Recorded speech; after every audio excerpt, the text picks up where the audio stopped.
Bonjour, bienvenue dans les locaux de l'association Jalmalve, qui signifie « Jusqu'à la mort, accompagner la vie ».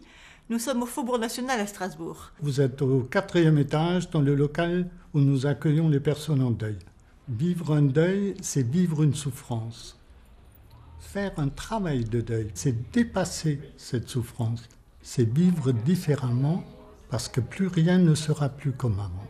Beaucoup de personnes endeuillées n'osent pas franchir ce pas et aller parler avec d'autres. Parce que lorsqu'on est en deuil, on n'est plus compris. La détresse dans laquelle ils sont est telle qu'ils se réfugient dans leur solitude.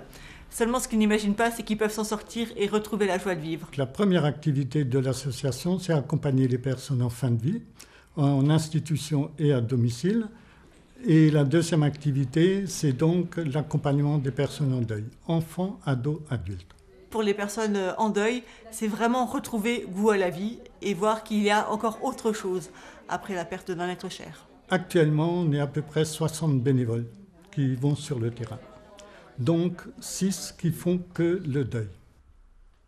Accompagnement en fin de vie, c'est être là. C'est accompagner la personne sur le chemin qu'elle nous indique. Le rôle dans l'accompagnement de deuil, c'est de permettre aux personnes de sortir de la survie pour aller de nouveau vers la vie. Mais une vie différente, parce qu'il y aura toujours ce manque. Travailler en groupe, ça permet d'écouter aussi ce que disent les autres. Le fait de pouvoir partager leur vécu avec d'autres personnes en deuil, c'est ça qui aide. Parfois, il y a des moments de silence, très souvent de silence. Un bénévole de Jalmalve, il n'est pas là pour faire, il est là pour être. On est dans l'être et plus dans le faire.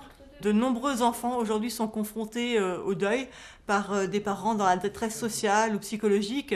Le suicide est une des causes les plus importantes de mort aujourd'hui. Un enfant a besoin de connaître la vérité. On ne lui cache rien. On lui dit absolument tout. On le fait participer à tout et avec des mots simples.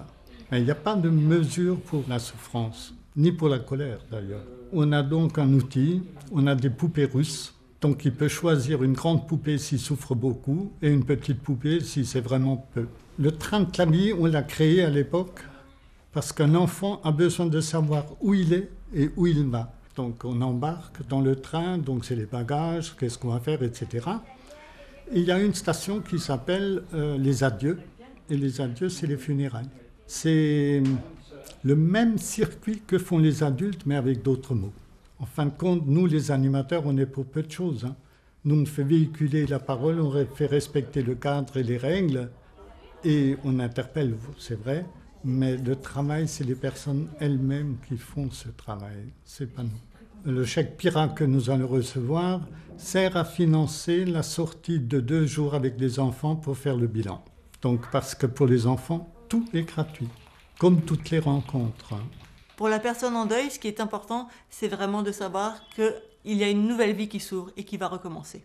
Quand vous êtes en deuil, le plus important, c'est parler autour de vous, ne plus vous isoler, ne pas vous renfermer, c'est partager.